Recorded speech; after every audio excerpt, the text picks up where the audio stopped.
That night, as the light went out and Chuka began to drift into sleep, he felt something, a light pressure on his leg. At first, he thought he was dreaming. Then he opened his eyes and saw a shadowy figure. Chief Bernard leaning over in the dark. "Shh," the man whispered. "You're special, Chuka." Chuka froze. Chief motioned for him to get up and take off all he had on, which he quietly did without complaint, still wondering what was going on. The room was silent. Then Chief stepped forward. And what happened next was something Chuka would never forget. That night marked the beginning of pain he couldn't put into words. Chief took advantage of him in the most shameful way.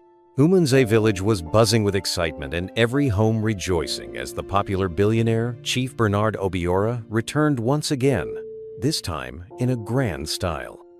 His black Range Rover was closely followed by a truck filled to the brim with 20 kilograms bags of rice and 5 liters kegs of vegetable oil. The people gathered under the ancient Iroko tree, singing his praise. The women spread their wrappers on the ground for him to walk on.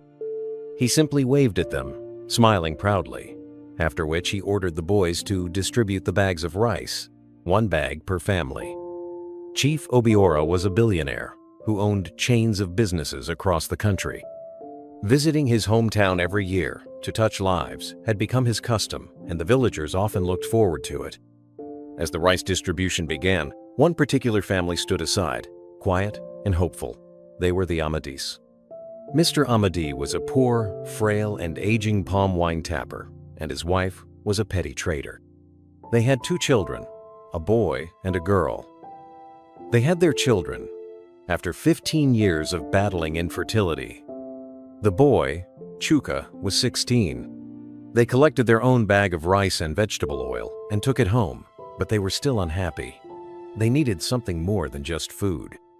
After the crowd dispersed, they made their way, accompanied by their son, Chuka, toward Chief Bernard's mansion, which was the only mansion in the village. They were lucky to be allowed in and led to Chief Obiora's luxurious living room. "Good evening, Chief," Mr. Amadi greeted, bowing low with both hands behind him. Chief Bernard sat on a cushioned seat, sipping from a glass of red wine. "Ain, Papa Chuka, what brings you?" "My chief, we came to beg. We know you are a busy man. We see what you've done for others. My son, Chuka, is a good boy. He is humble, smart, and eager to learn. We beg you, take him with you to Lagos. Let him serve you. Let him learn small business and become something in life. There is nothing for him here in the village. He just completed his secondary education," Mr. Amadi said calmly. Chuka knelt quickly, bowing his head slightly. "Please, sir, I want to serve you. I'll do anything you ask," the boy said, his voice shaking. Chief Bernard looked at him, then at his parents. He smiled. "You say he's obedient?" "Yes, sir," his mother said quickly. "He will never give you trouble." The chief nodded slowly, sipped his wine again, then chuckled. "All right, 3 days from now, I will be returning to Lagos. Let him prepare." The family burst into tears, tears of joy and gratitude. They knelt, they prayed, they called him names of honor. "May God increase you, Chief. May your children never lack."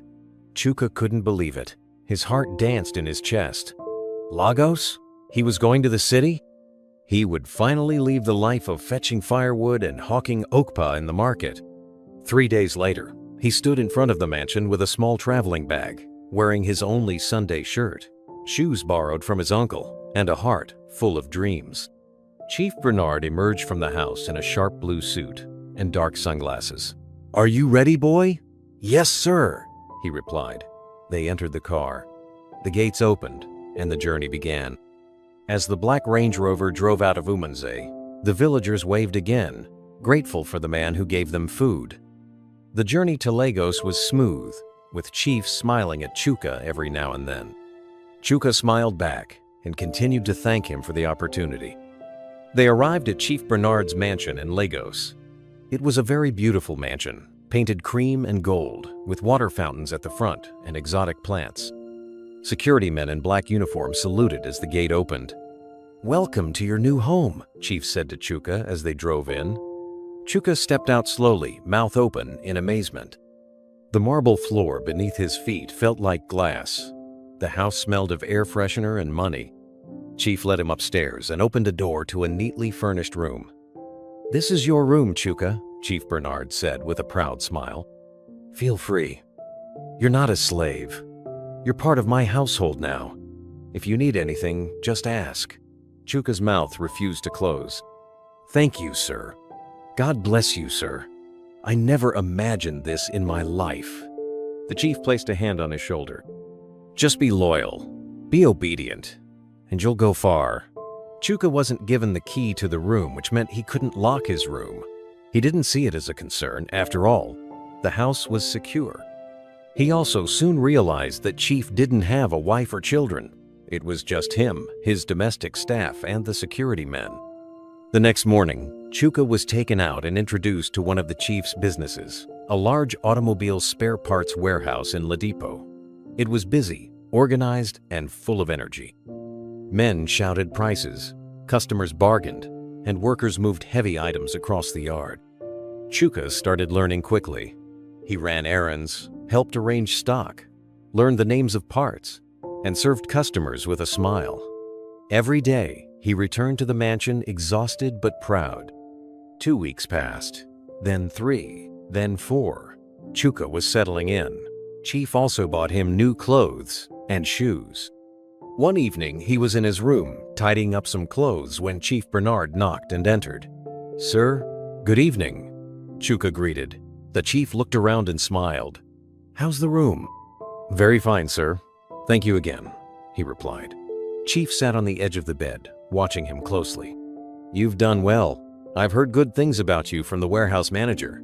Chuka beamed with pride. "Thank you, sir." Then Chief stood and walked closer. "I want you to always be loyal to me, Chuka. No matter what. Don't be like some ungrateful boys I helped in the past." Chuka nodded quickly. "Yes, sir. I will never disappoint you." Chief placed a hand on his shoulder again, but this time it lingered a little too long. He had a kind of look that Chuka couldn't understand. Chuka nodded, though he was starting to feel uneasy. He quickly excused himself, pretending to go pick up his towel in the bathroom. "I need to go and hang this outside, sir," he stammered. "Don't forget what I said about loyalty," Chief said quietly. "Good boys stay. Good boys get everything they want." Chuka forced a nod and slipped out of the room. His heart was racing. That night, as the light went out and Chuka began to drift into sleep, he felt something, a light pressure on his leg. At first, he thought he was dreaming. Then he opened his eyes and saw a shadowy figure. Chief Bernard leaning over in the dark. "Shh," the man whispered. "You're special, Chuka." Chuka froze. Chief motioned for him to get up and take off all he had on, which he quietly did without complaint, still wondering what was going on. The room was silent. Then Chief stepped forward. And what happened next was something Chuka would never forget. That night marked the beginning of pain he couldn't put into words. Chief took advantage of him in the most shameful way. When it was all over, Chief pulled out a small, dark charm. "Swear on this," he said coldly, "that you will never speak of tonight to anyone." Chuka hesitated, but fear held him still. He nodded slowly and made the vow. The next morning, Chief behaved like nothing happened. He gave Chuka a huge sum money before he left for the spare part warehouse. What started as a single, strange visit became a routine. Chief Bernard would appear in his room at midnight. Each time when it was all over, Chief would leave quietly, as if nothing had happened. By morning, he would become the cheerful guardian again. None of his domestic staff suspected anything. Every night, after Chief left his room, he would bury his face in his pillow and sob silently. His bedsheets, once white and fresh, now felt like the chains that held him in place. He began to lose weight. His bright eyes grew dull. His laughter disappeared. His spirit cracked. One afternoon, while helping a customer at the spare parts warehouse, Chuka quietly pulled aside an older boy, Ifeanyi, who worked in the warehouse. Ifeanyi, he whispered, looking around. Please, I need to talk to you. Ifeanyi raised an eyebrow. What happened? Chuka opened his mouth to speak, to say it, but before a word left his lips, he suddenly began to cough vigorously. A dry, serious cough that bent him over. Ifeanyi held his arm. Guy, are you all right? Chuka couldn't respond. After a minute, the cough stopped, but the fear didn't. I'm okay, Chuka lied, voice barely audible. He understood the implication immediately. The next morning, Chief entered his room and handed him a phone. It was his parents calling from the village. Here, he said with a charming smile. Say hello to your parents. Chuka hesitated, then took the phone. Mama, Papa. Oh, my son! His mother's voice was full of joy. We miss you. How is Lagos? Is Chief treating you well? Chuka swallowed hard. He glanced at the man beside him. Chief was smiling, but his eyes were a warning. Yes, Ma. Chief is treating me well, Chuka said softly. He takes very good care of me. Don't worry about me. Ah, God bless him, she cried. I pray for you every day. Learn well and make us proud, okay? And please, be obedient. I will, Mama, he whispered. I love you, Mama, he added. When the call ended, Chuka handed back the phone with trembling hands. Chief patted his back and walked away. That night, Chuka wept more than usual. He knelt by his bed, praying silently.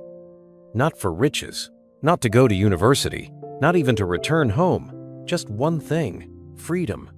Chief's visits to his room didn't stop. This continued for over a year since it began. Chuka was helpless.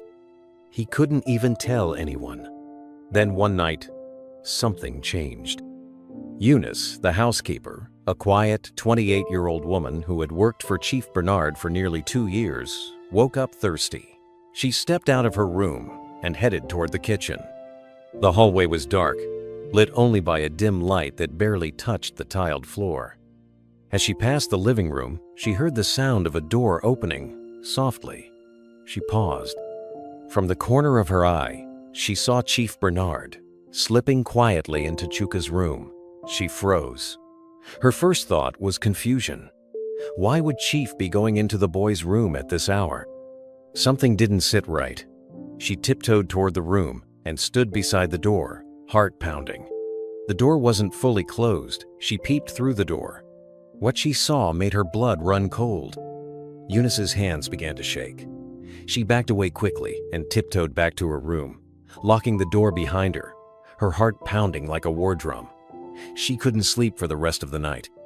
The next morning, she watched Chuka more closely. He was quiet. Too quiet. His eyes were always tired. His steps always heavy. When she served him breakfast, he barely touched it. Something in his face told the whole story. Sadness had made a home in his soul. And Chief?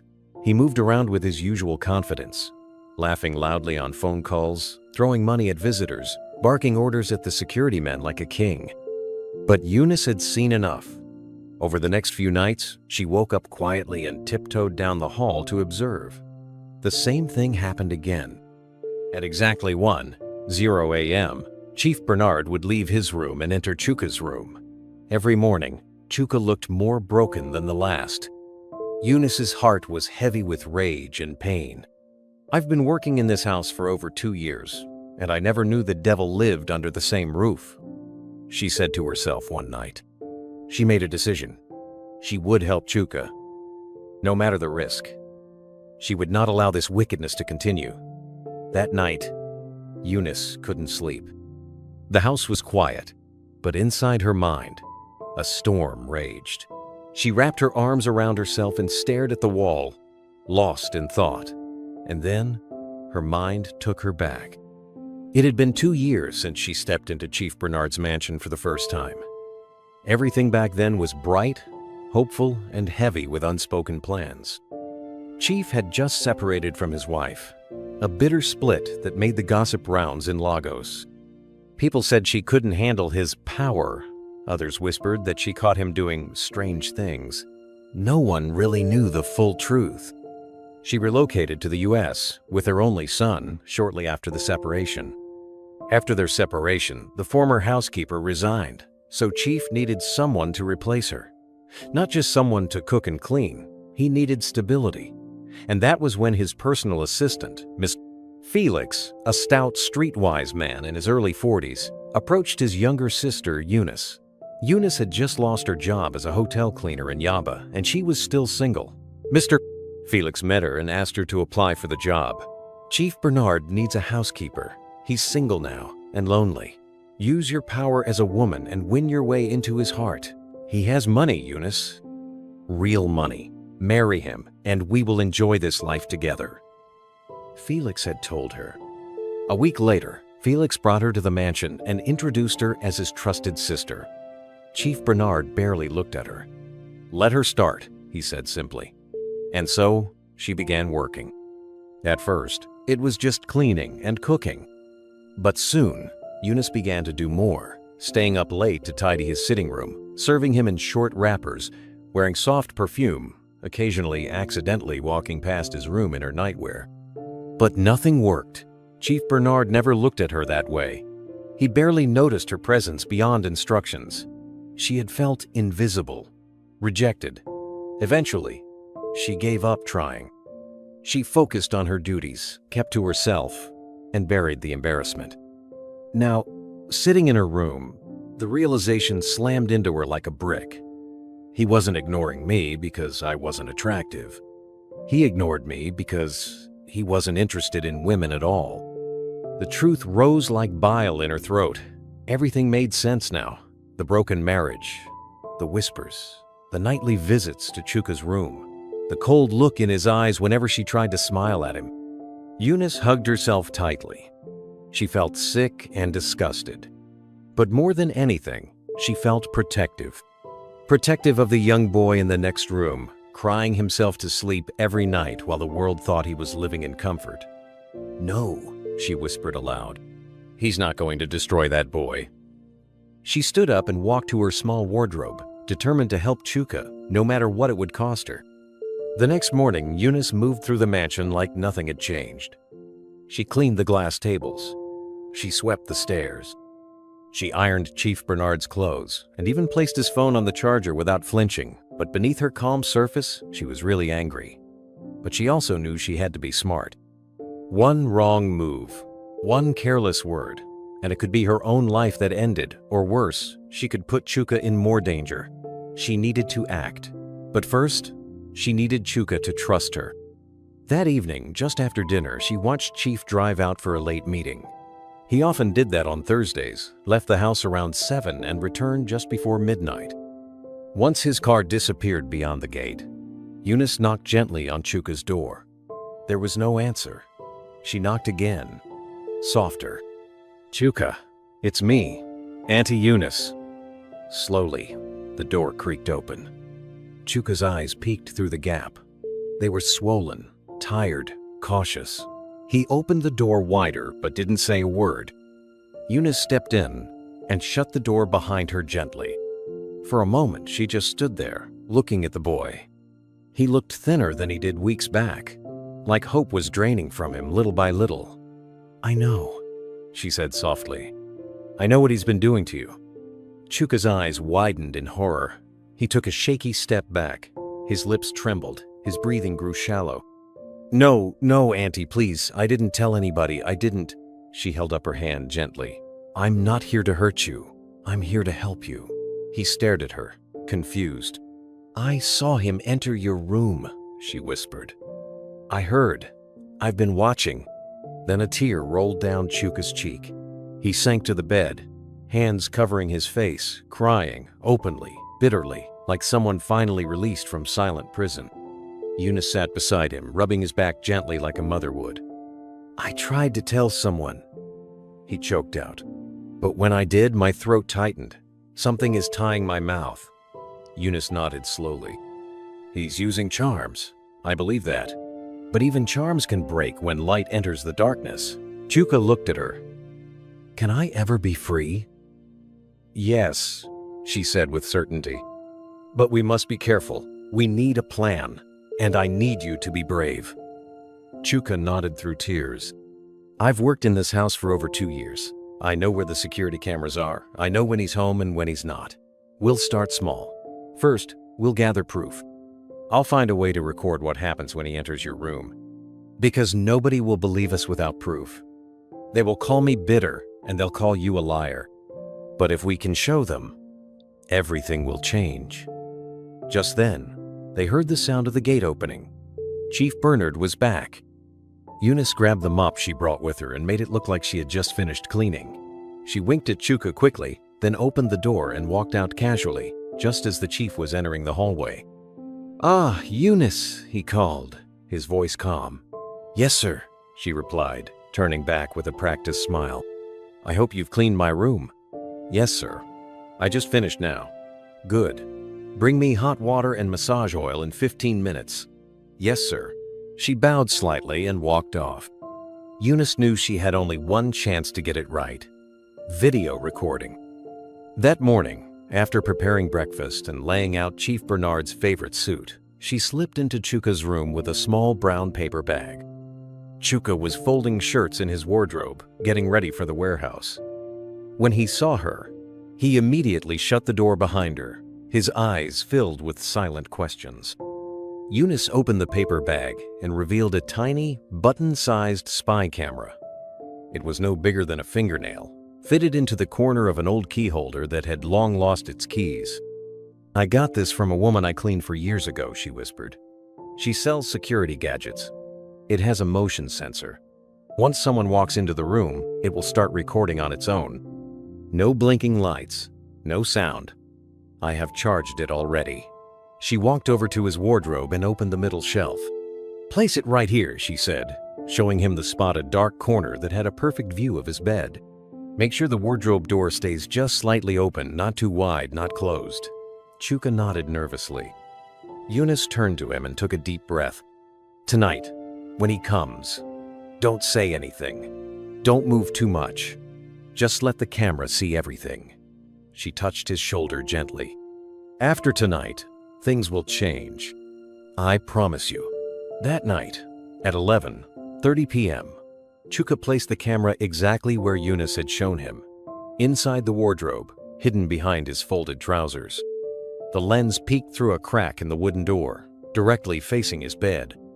Then, at the usual time, Chief Bernard entered his room and did the same thing he had been doing every night. The camera recorded everything.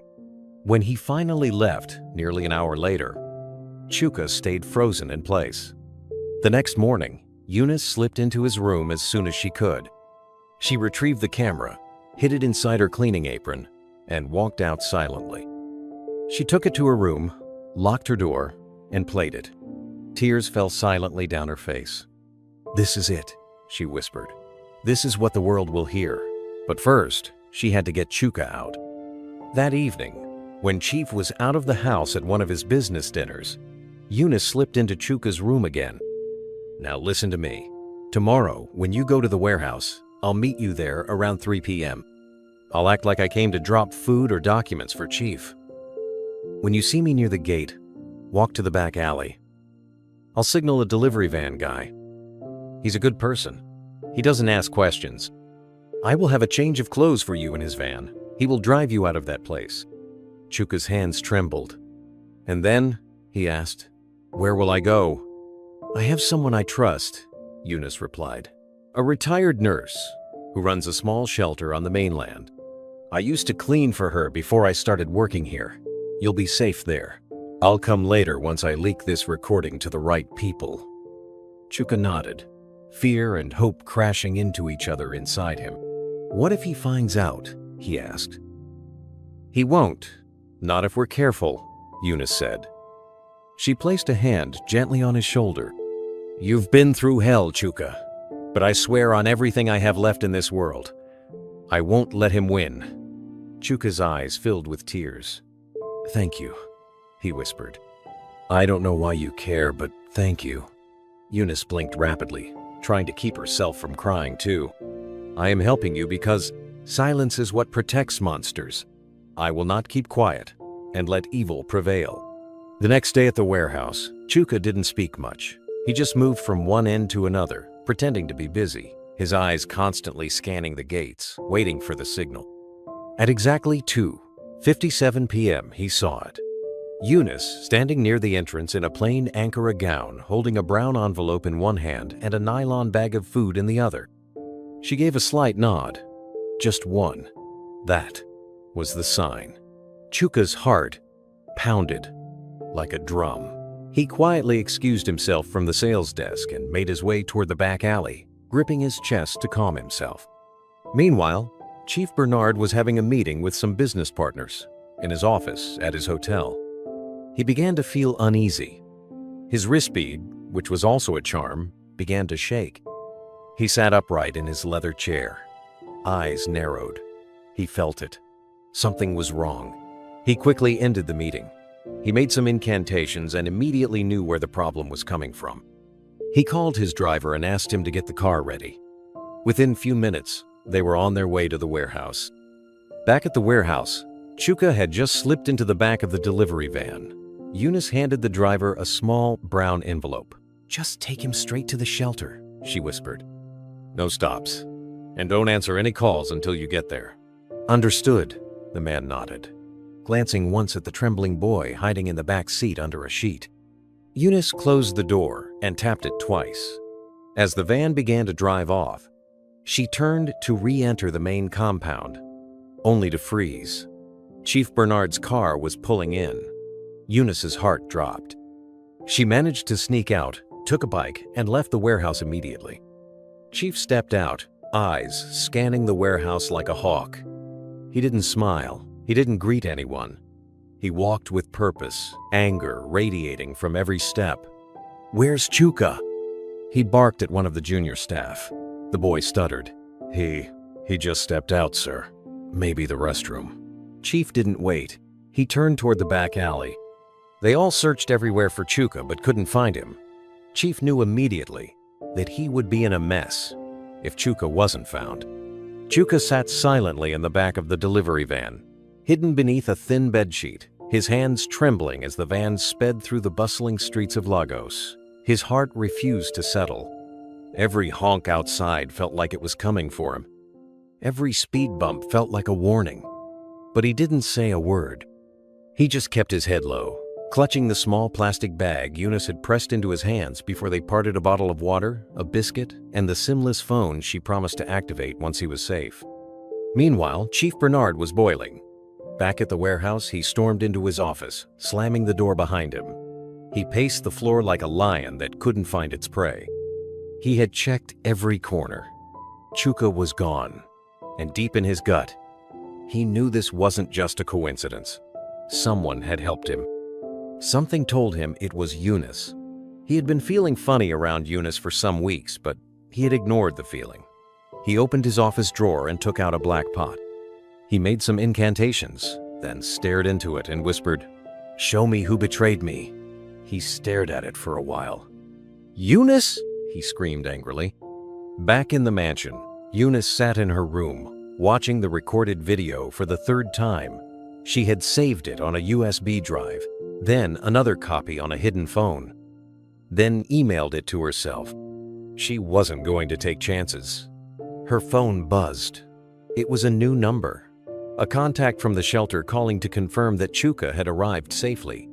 "He's with us," the woman said. "Shaken, but safe." Eunice exhaled deeply. "Thank you," she whispered, eyes misty. But just as she began to tidy up the gadgets, a knock came at the door. She froze. She didn't move. Then a voice called out deep, steady, chilling. "Eunice, open the door!" Her blood ran cold. It was Chief Bernard. "Open the door." The knock was firm now, deliberate, not a request. Eunice stood frozen in the middle of her room, her heartbeat drumming in her ears. The USB containing the damning video was zipped inside her small brown bag, which she held tightly. She didn't respond. The doorknob turned, but she had locked the door. Chief shouted in anger, "I said open this door, Eunice." Eunice stepped back quietly, eyes darting around the room. There was no way she could escape. The only door led directly to him. Her feet moved soundlessly toward the wardrobe. She took out a pair of slippers and slipped them on, preparing for anything. Then, just as Chief reached for the door again, a loud voice echoed from downstairs. It was the gateman. "Sir, 2 police officers are at the gate." "They said they want to see you, and that it is urgent," the gateman announced. The moment the word police hit the air, Chief Bernard stiffened. "Police?" he barked. "Yes, sir," replied the gateman. For a moment, Chief thought it might have something to do with Chuka. "Let them in," he told the gateman, and then his footsteps moved, quickly, angrily down the stairs. Eunice didn't wait.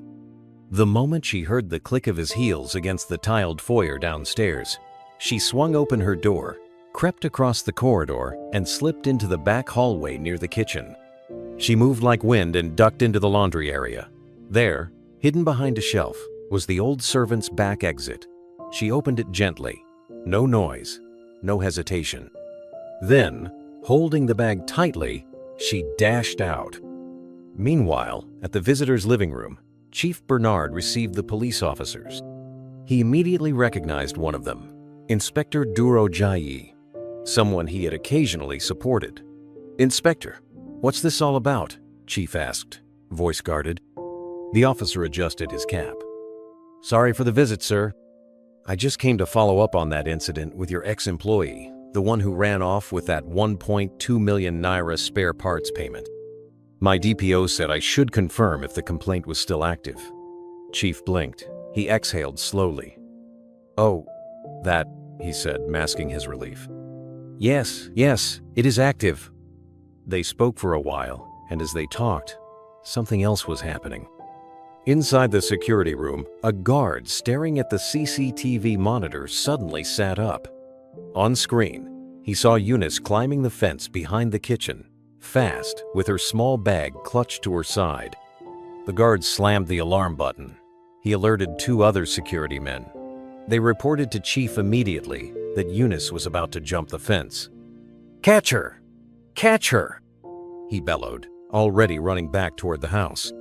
Eunice hit the ground hard, scraping her palm, but didn't stop. She dashed through the narrow back path behind the compound, jumping over exposed drainage, her slippers slapping against the dusty earth. Behind her, voices shouted. Security guards were giving a chase. Her lungs burned. Her throat dried. But she kept running. She reached the main road, breathless and panicked, holding the bag like it was her child. A bike man was sitting under a tree, scrolling through his phone. "Bike! Bike!" she screamed. He looked up, startled. "I will pay any amount. Please get me out of here," she begged. Without asking questions, the rider kicked the engine. She climbed on quickly and shouted, "Move! Before they reach here!" As the bike sped off, she turned to look back. She saw Chief's men running after them, but she was already gone. Her grip on the bag tightened as the wind hit her face. The bike wove through the congested Lagos traffic like a thread through a needle. Every second felt like borrowed time. When they reached a quiet corner off a street in Abule Isha, she tapped the rider's shoulder. "Stop here."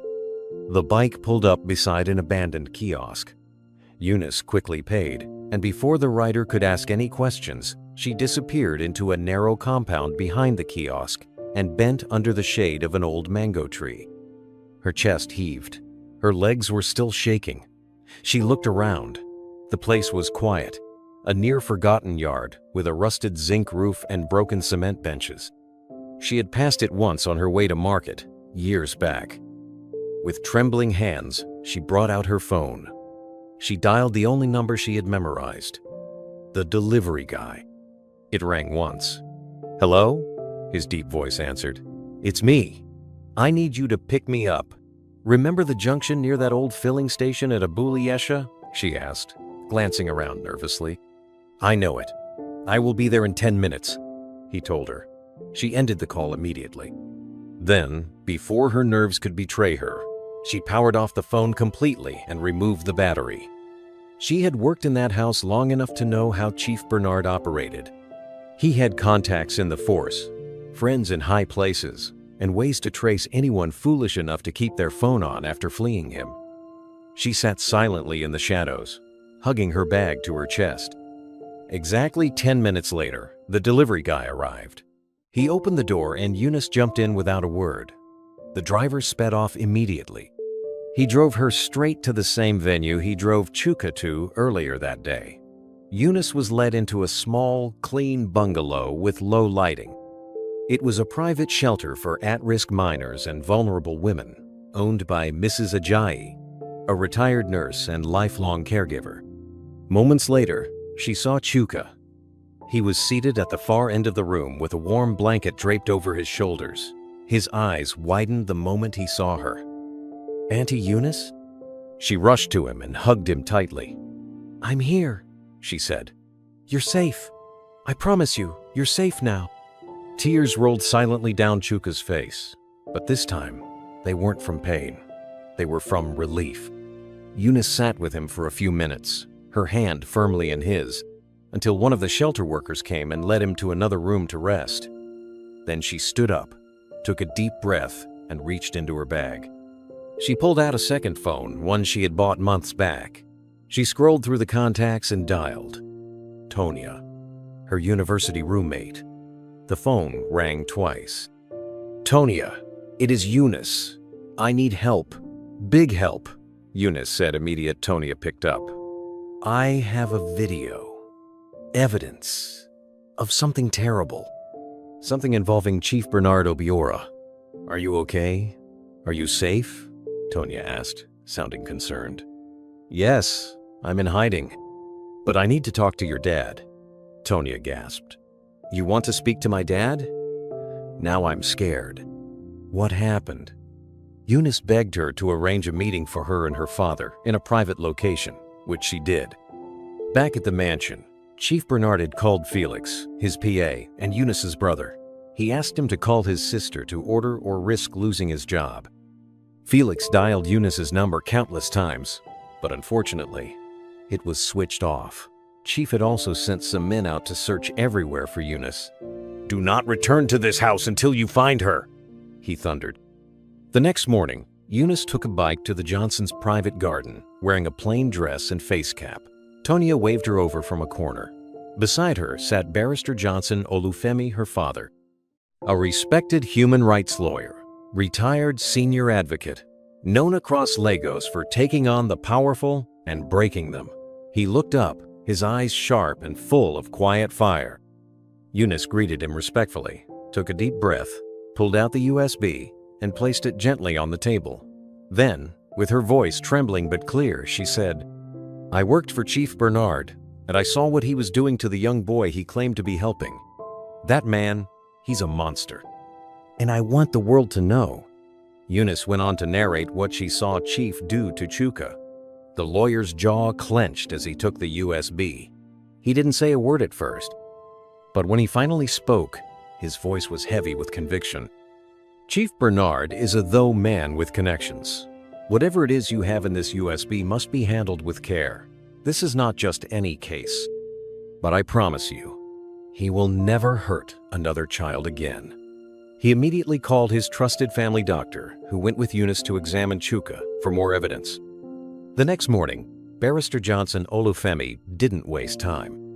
By 9 a.m., he had filed an urgent petition to the Lagos State Police Command, the Ministry of Justice, and the National Human Rights Commission. Attached to the petition were a full statement from Eunice, a detailed medical report from the doctor who examined Chuka, and the USB video evidence that captured Chief Bernard's disgusting acts. The language in the petition was sharp and unforgiving. By noon, the file was stamped. By 2 p.m., the Commissioner of Police had seen the footage.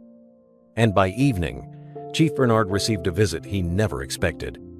Chief Bernard sat in his lavish living room, sipping a glass of chilled orange juice and scrolling through headlines. The tension of the last 2 days had made him cautious, but not afraid.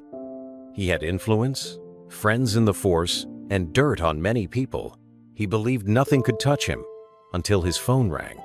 "Sir," the head guard's voice came through. "There are men here, armed police officers, with marked vehicles. They said they were sent from the commissioner's office. He asked the guards to let them in." The policemen greeted him, and one of them said, Chief Bernard Obiora, this is the Nigeria Police Force. "You are hereby invited to respond to a petition filed against you." Chief didn't argue with them. He made a few calls and then followed them quietly. He was so sure that he had nothing to worry about. At the police headquarters, Chief was ushered into a private holding room, but he didn't sit. He looked directly at the officer in charge and said, "Who brought this case?" The officer looked at him coldly and replied, "Her name is Eunice." He was asked several questions and he denied all the allegations levied against him. After the questioning session, he was detained. The police were reviewing the case, as they said, but Chief wasn't worried. He had spent years building relationships favor for favor, handshake for handshake. He made some more calls. He called the Assistant Commissioner of Police, who assured him that he would take care of everything. "You don't need to worry, Chief. We've handled messier things than this," he told Chief. As soon as the call ended, the Assistant Commissioner scribbled a note and called in the investigating officer. "Drop the charge for now," he ordered. "Let's say we're still reviewing evidence. Tell the complainant to return next week." But Tonia's father, Barrister Olufemi, was 2 steps ahead. He received wind of the stalling tactics before sundown, and he came prepared. The next morning, he invited a few media personnel to the police headquarters entrance, where he addressed them briefly. Then, he presented a court-sanctioned motion for immediate arraignment of Chief Bernard based on child rights violation. Within 2 hours, under heavy pressure and public heat, Chief Bernard was charged and transferred to the magistrate court in Yaba for first hearing. He didn't flinch as he was ushered in, wearing a clean white caftan and dark shades, because he had already hired one of Lagos's most expensive defense lawyers, Barrister Douglas Ebe, a man known for flipping courtrooms on their heads. On the day of the first hearing, the Yaba Magistrate Court was packed with journalists, human rights activists, and concerned citizens. Seated behind Barrister Johnson Olufemi were Eunice and Chuka, both under heavy protection, their faces tired but determined. Chuka was called to give his account. He stepped out, looking scared as he remembered what happened the last time he tried to speak. He looked at Alice, who gave him a go-ahead nod. She had told him earlier that the charm would no longer be effective since his secret was out. Chuka swallowed hard, looked down, and began to speak, and he was fine. At first, Chief Bernard was like a father. He took me from the village. He gave me clothes, a room, food. I thought my life would change. But then, he started coming to my room at night. Chuka went on with his story. He broke down in tears in between. By the time he was through, the entire courtroom sat in stunned silence, some of them in tears. Even the defense attorney lowered his eyes. The judge cleared her throat gently. "Thank you, Chuka. You've been very brave." Chuka returned to his seat, and Eunice was called up next. She told the story how she observed Chief's night visits, how she recorded the video, how she planned Chuka's escape and delivered the evidence. Barrister Olufemi walked beside her. "Why did you do it, Eunice?" he asked gently. She turned to face the judge, because silence protects monsters. "And I couldn't just keep silent and watch him ruin Chuka." In defense, Barrister Douglas spoke up. "My lord, what we have here is not a case of justice, but of vendetta. A former housekeeper and a runaway boy suddenly reappear to lay false accusation to ruin the name of a man who has fed thousands? I ask that the court carefully examine the motives here. Chief Bernard has given more to this country than these 2 witnesses combined. We must not crucify him in the court of public opinion." Chief Bernard gave a small smile. The judge adjourned the case. Chief was denied bail, and Barrister Olufemi was ordered to present the full evidence, including the video file, during the next hearing. Chuka and Eunice were placed under protective custody with security until the case is concluded.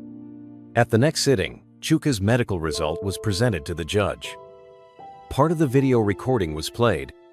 The full video wasn't played because of the sensitive content, but the short clip showed Chief Bernard inside Chuka's room. Bare-chested, Chuka crying and Chief threatening him. The courtroom fell silent, the kind of silence that feels like thunder. People gasped, some wept, others looked away. Even Chief Bernard himself, seated in the dock, blinked hard and clenched his fists. His jaw twitched, and for the first time in weeks, he looked human. When the video ended, the judge turned to him. "Chief Bernard Obiora, do you have anything to say?" A long pause. Chief raised a hand. "Yes, I have something to say." The judge nodded. "Go on." Chief stood slowly. He cleared his throat, removed his glasses, and began his voice surprisingly soft. "I know what I did. And nothing I say today will erase that pain, but maybe, just maybe, understanding why will help someone stop the cycle. It all began when I was 8 years old. My parents were very wealthy, respected, and too busy building businesses to raise a son. My mother traveled to Dubai almost every week, and my father had countless business meetings to attend. I was left in the care of a 25-year-old male housekeeper named Deepo. At first, he was kind. He made me laugh, bought me sweets. But soon, the games started. He would touch me, tell me I was special, that it was our little secret. He was the one that introduced me to the act. And because I was alone and desperate for affection, I believed he was loving and caring for me genuinely. It continued for years, and my parents never found out. By the time I turned 14, I had learned to enjoy it. I began to crave the confusion, the closeness, the control. I never got therapy. I never told anyone. I grew up believing this was how love worked, through silence, secrecy, and shame. I did it with some boys while I was in boarding school, and I was caught. It was reported to my parents, and they simply just scolded me. They didn't know how far I had gone. After secondary school, I met and dated men with same sexuality like me. I became very successful, and my parents began to pressure me to get married. At age 35, I got married to a woman who loved me, but I couldn't love her properly. I never enjoyed making out with my wife. I always found a way to do it with a man like me. One night, 5 years into my marriage, my wife caught me with one of the boys we were sponsoring at the time. That was the end. I tried my best to convince her that it was a mistake, but she left, took our only son, and traveled to the United States. From there, I just gave in. If I couldn't fix myself, I thought maybe I could at least control others. I have done the same thing to many other boys who have at one time or the other lived with me. And I justified it by saying I was giving them food, education, shelter. They didn't speak out because I threatened them. I used charms a lot. Then I traveled to my hometown, and Chuka's parents begged me to go with him. Since I had no boy living with me, I decided to satisfy myself with him. I know I did wrong. I am sorry. I truly am, Chief Bernard concluded. By the time he finished, tears streamed down Eunice's face. Chief was also a victim of parental negligence. Even Barrister Olufemi, seasoned as he was, lowered his gaze briefly. But the judge stayed composed. "Thank you, Chief Bernard," she said quietly. "But your story does not absolve your actions." Chief nodded once and sat down slowly, like a man carrying 1,000 bricks on his back.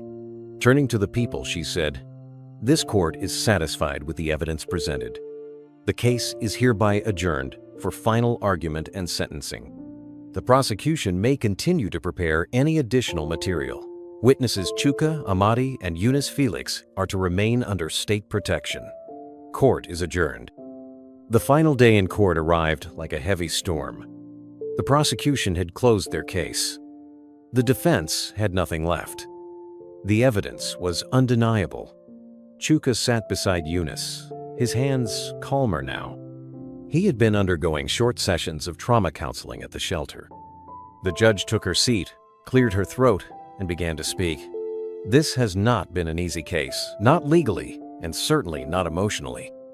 It has forced this court to look at something our society often chooses to ignore, that the boy child too can be a victim, that abuse does not always wear a monster's face. Sometimes it hides behind titles like billionaire, mentor, and father figure. Chuka Amadi.